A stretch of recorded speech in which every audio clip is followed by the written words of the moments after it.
ايه ده بقى يا جدعان؟ ده شايف موبايلك يا باشا؟ اتفرج انت، ايه هتسكرول على الفيسبوك؟ تخيل بقى انت دلوقتي نايم على السرير واخد بالك ومشغل البروجيكتور الرايق، ظبط لي كده الفوكس اكتر يا جدعان. العدسه دي بتظبط بيها الفوكس زي ما انت عايز، عشان ايه؟ يروق الكلام. الجوده بتاعته الترا اتش دي، يعني 1080 بي. واخد بالك انت؟ ادينا مقلبين اهو على الفيسبوك. ايوه. طيب نطلع نخش نشغل. طب احنا مش عايزين بقى ايه؟ مش عايزين احنا بقى نستخدم الموبايل خالص. هنعمل ايه؟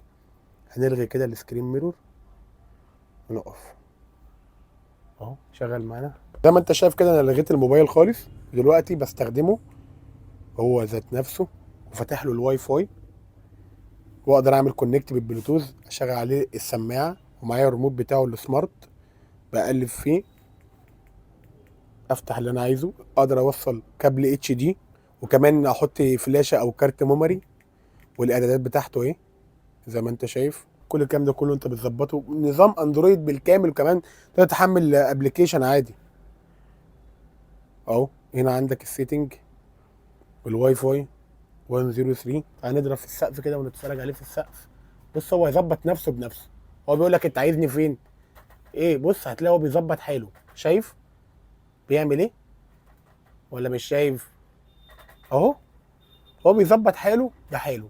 بعد ما يظبط حاله بحاله يا باشا، هيظبط كده الايه، المقاسات بتاعته اهو.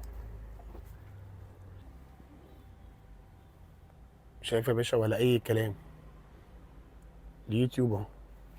عايز بقى انت تحط الاكونت بتاعك، تظبط الدنيا، تظبط الاكونت بتاعك، تروق الدنيا. شايف؟